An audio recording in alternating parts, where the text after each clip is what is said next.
आज मैं lure the enemy deeper मानवा के चैप्टर 11 एंड 12 को एक्सप्लेन करने जा रही हूँ। चैप्टर के स्टार्टिंग में सियाओ जिंग का एक आदमी जल्दी जल्दी में आ रहा होता है, ये बोलते हुए योर हाईनेस एक गुड न्यूज है। तो सियाओ जिंग पूछता है तुम इतने जल्दी में क्यों हो, आखिर क्या हुआ? तो वो पर्सन उसके आगे झुककर बोलता है आपके कहने के मुताबिक हमने चारे को कैपिटल में डाल दिया था। मेरा मकसद रीजन पैलेस का ध्यान भटकाने के लिए एक भूल भुलैया तैयार करना था।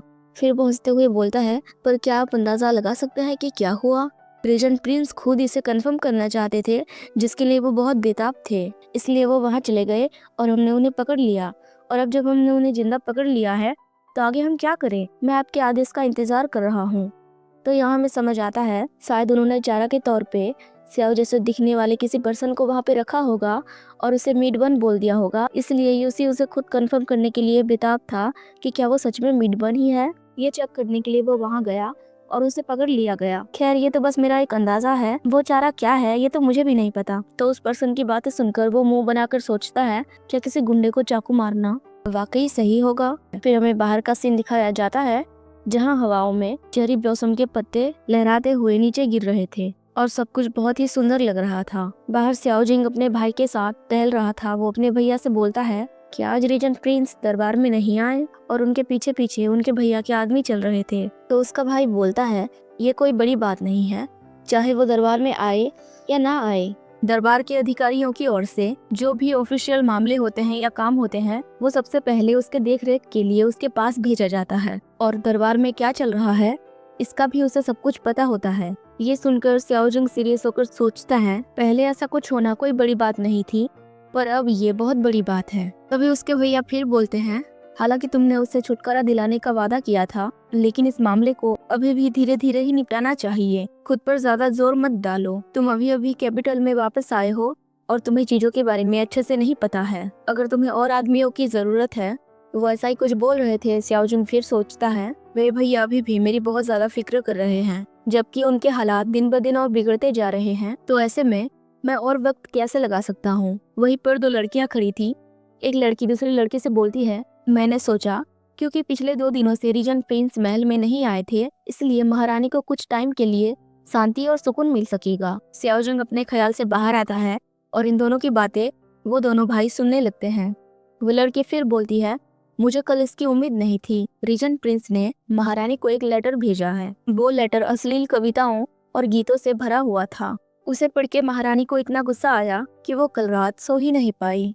सुबह उठने पर जब हमने देखा तो उनकी आंखें रोने की वजह से सूज गई थी और लाल हो गई थी। तो दूसरी लड़की बोलती है उनकी यानी रीजन प्रिंस की इतनी हिम्मत कैसे हुई? तो वो लड़की फिर बोलती है हम और कर भी क्या सकते हैं। ये सब सुनकर सियाओ जिंग के भैया बहुत परेशान हो जाते हैं और सियाओ जिंग उन्हें दिलासा देने की कोशिश कर रहा होता है। वो लड़की फिर बोलती है इस दौरान महाराज बहुत ही बुरे वक्त से गुजर रहे थे, इसलिए महारानी को डर था कि वो चिंता करेंगे, इसलिए उन्होंने ये बात महाराज को नहीं बताई और खुद ही इसे झेल लिया। वो यही बोल रही थी तभी वो सियाओ जिंग के भैया यानी महाराज को देख लेती हैं और उनके आगे झुककर माफी मांगने लगती हैं। हमें माफ कर दीजिए, हमसे गलती हो गई।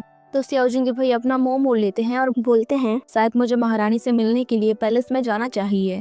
तो सियाओ जिंग बोलता है भैया मैं भी आपके साथ चलता हूँ, उन्हें देखे हुए मुझे भी काफी टाइम हो गया है। तो उसके भैया बोलते हैं अभी तुम्हारे लिए यही बेहतर होगा कि तुम अपने कमरे में चले जाओ। हो सकता है महारानी अभी तुमसे मिलना नहीं चाहेंगी क्योंकि उन्हें डर है कि तुम उनके लिए चिंता करोगे। ये बोलकर वो वहाँ से चले जाते हैं। तो ये सब सुनकर सियाओ जिंग सोचता है वो मेरी भाभी की हर दिन इस तरह से इंसल्ट करता है। वो गुस्सा होकर सोचता है कुछ दिन पहले हम दोनों बाहों में बाहें डाले बिल्कुल लवर्स की तरह सो रहे थे, जिसका अंजाम ये हुआ कि वो उस मीटवन के प्यार में इतनी बुरी तरह पड़ा कि वो उसे ढूंढने की हर मुमकिन कोशिश कर रहा था। और दूसरी तरफ इस बात की परवाह किए बिना कि वो लड़का है या लड़की, वो महारानी के साथ भी फ्लर्ट कर रहा है। पता नहीं अंदर ही अंदर उसने कितने लोगों का दिल दुखाया होगा, उन्हें चोट पहुंचाया होगा, मतलब उनके दिल के साथ खेलकर उनसे प्यार का नाटक करके। मीटबर्न प्रिंस के लिए उसमें एक खास बात है जो कि शायद यही है कि वो उसके लिए उसे ढूंढने के लिए अपनी जान जोखिम में डालने के लिए भी तैयार है। फिर वो अपने ठिकाने की ओर लौटते हुए सोच रहा होता है मैं उसके बारे में अपने पिछले सोच के हिसाब से अभी के उसके हरकतों के बारे में अंदाजा नहीं लगा सकता, जो कि कभी बदलता नहीं है। शायद सियाओ जिंग यही बोलना चाहता है कि वो पहले भी खड़ूस था और अब भी खड़ूस है। अब तो वो 5 देशों के आर्मी को लगाकर उस मीटबर्न प्रिंस को ढूंढ रहा है। तो वासना में डूबकर वो मेरे जाल में कैसे नहीं फंसता? अगर ये जाल भी है तो भी इससे क्या फर्क पड़ता है? अगर शेर के बच्चे को पकड़ना है तो उसके ठिकाने पर तो जाना ही होगा ना। मतलब कि अगर सबक सिखाना है, इन सबको खत्म करना है तो जोखिम तो उठाना ही पड़ेगा। वो फिर सोचता है हालात इतने खराब है कि ये एक अच्छा मौका है। अगर मैंने इस मौके का फायदा नहीं उठाया तो मुझे जीवन भर पछताना पड़ेगा। मैं अपने भैया और भाभी को निराश नहीं करूंगा। इतना कुछ सोच विचार करने के बाद वो फैसला लेता है कि वो आज यूसी को सबक सिखाएगा। इसलिए वो खुद से कॉन्फिडेंट होकर बोलता है आज रात जीत मेरी होगी। और यहीं पर ये चैप्टर खत्म हो जाता है। फिर चैप्टर 12 के स्टार्टिंग में हमें रात का सीन दिखाया जाता है जहाँ सियाओ जिंग अपने एक आदमी के साथ उस जगह पर जा रहा था जहाँ उन्होंने यूसी को कैद करके रखा था। वो अपने आदमी से पूछता है क्या तुमने उस जगह की जांच कर ली है?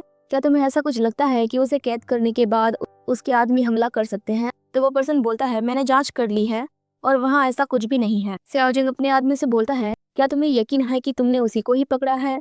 वो हमेशा बहुत चालाक होता है तो उसके जाल में मत फंसना। तो उसका आदमी बोलता है नहीं ये वही है, इसका मैं गारंटी देता हूँ। तो सियाओ जिंग फिर पूछता है क्या उन्हें पता चल गया कि ये हम ही हैं जिन्होंने उसे किडनैप किया है? तो वो पर्सन बोलता है हमने इसे बहुत ही गुप्त तरीके से सोच समझ कर अंजाम दिया है। प्रिंस रेजेंट के महल में बैठे लोग अब बहुत ही बेबस हैं, यानी कि उन्हें कोई आइडिया नहीं है कि ऐसा कौन कर सकता है। तो सियाओ जिंग बोलता है क्या तुम्हें यकीन है कि वो अब लाचार है? क्या पकड़े जाने के बाद वो कोई हाथापाई नहीं कर रहा, बिल्कुल चुपचाप है? तो वो पर्सन बोलता है हाँ उन्हें ड्रग दिया गया था, अगर वो जाग भी जाएं तो भी कोई फर्क नहीं पड़ता। हमने उन्हें बांध दिया है और इस बात का पूरा ध्यान रखा गया है कि वो हिल डुल ना सकें। ये सब सुनने के बाद सियाओ जिंग अपने चेहरे पर एक मास्क लगा लेता है और उस जगह के दरवाजे तक पहुंच जाता है जहाँ यूसी को रखा गया था।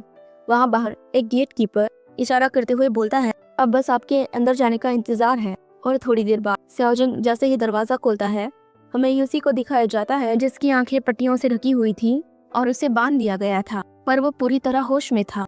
ड्रग देने की वजह से उसे पसीने आ रहे थे और उसकी हालत थोड़ी खराब थी। सियाओ जिंग उसके पास जाता है, उसके चेहरे को पकड़कर सोचता है अभी उसका कुछ होश नहीं है, वो दूसरों की दया पर निर्भर है।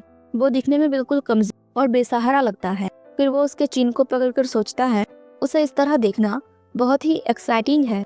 एक्साइटिंग मतलब उस तरह से नहीं, वो उसे देखकर इसलिए खुश हो रहा है क्योंकि उसने भी उसका हाल बुरा किया था और उसे इंसल्ट किया था। हालांकि यूसी की तरफ से उसे इंसल्ट नहीं बोलते, पर सियाओ जिंग को तो वो इंसल्ट ही लगी। इसलिए अब जब वो उसे इस तरह कमजोर और हेल्पलेस दिख रहा है तो उसे अच्छा लग रहा है। तो क्योंकि हमें पता है सियाओ जिंग ने बोला था जब मैं उसे पकड़ लूंगा तो मैं उसके साथ वही करूंगा जो उसने मेरे साथ किया है और अपना बदला बहुत ही अच्छे से लूंगा। तो वो उसे इधर उधर तेज करने लगता है और क्योंकि उसे कोई आइडिया नहीं था कि ये सब कैसे किया जाता है इसलिए वो ब्लश करके सोचता है मैं इतना भी क्रूर नहीं हूँ। सियाओ जिंग यूसी के सीने पे हाथ फेरते हुए उसके रोब को हटा रहा होता है। तभी यूसी बोलता है दवाइयों की स्मेल, जिससे सियाओ जिंग थोड़ा दूर हो जाता है और सोचता है मैंने तो 2 दिन से दवाई ली ही नहीं है तो उसे दवाइयों की स्मेल कैसे आ सकती है? क्या उसके पास कोई कुत्ते का नाक है? तभी यूसी उसे बोलता है आप इतने नर्वस क्यों हो रहे हैं? क्या आप इस बात से डर रहे हैं कि मुझे पता चल जाएगा आप कौन हैं? तो सियाओ जिंग सोचता है मैं अपनी जिंदगी में पहली बार ऐसा बेतुका काम करने जा रहा हूँ तो मैं नर्वस कैसे ना हूँ। तो यूसी स्माइल करके बोलता है कहीं ऐसा तो नहीं है कि आप अचानक उत्साहित हो गए और मेरे साथ कुछ नया करने की कोशिश करना चाहते हैं? अगर आप उत्साहित हैं तो इसे खुलकर बोलने में कोई बुराई नहीं है, मैं आपको दोष नहीं दूंगा। ये सुनकर सियाओ जिंग थोड़ा चौंक जाता है और वो उसे मुंह बनाकर घूर रहा होता है। यूसी की हरकतों से ऐसा लगता है उसे साफ साफ पता है कि ये सियाओ जिंग ही है। तो यूसी बोलता है कि उस दिन मैं उस लड़की को यानी तुम्हें, वो सियाओ जिंग को दिखाने के लिए उसे ऐसे ट्रीट करता है जैसे वो कोई लड़की है और बोलता है लगता है उस दिन उस लड़की को यानी आपको खुश करने में नाकाम रहा है। आप कुछ बोलती क्यों नहीं है? क्या ऐसा हो सकता है कि मैंने गलत अनुमान लगाया हो? क्या ऐसा हो सकता है कि मैंने गलत अंदाजा लगाया हो सकता है आपने भी उस दिन एंजॉय किया हो। पर वो यहाँ जानबूझकर लड़की का नाम ले रहा है ताकि सियाओ जिंग को ऐसा ही लगता रहे कि उसे नहीं पता वो कौन है। यहाँ यूसी उस पल की बात कर रहा है जब सियाओ जिंग ने अपना भेष बदला हुआ था और वो लड़की बनकर यूसी के पास गया था। ये सुनकर सियाओ जिंग को बड़ा गुस्सा आ जाता है। उसे अपने कमजोर और नरम दिल होने में गुस्सा आ रहा था, इसलिए वो यूसी के पूरे कपड़े को हटाते हुए सोच रहा होता है आज मैं किसी जानवर से भी बदतर बन जाऊंगा। और जब वो यूसी का सारा कपड़ा हटा देता है तो यूसी को तो बड़ा मजा आ रहा था, वो स्माइल करने लगता है। और सियाओ जिंग वो कपड़ा हटा तो देता है पर उसे कुछ पता ही नहीं था कि जो भी करना है वो कैसे करना है।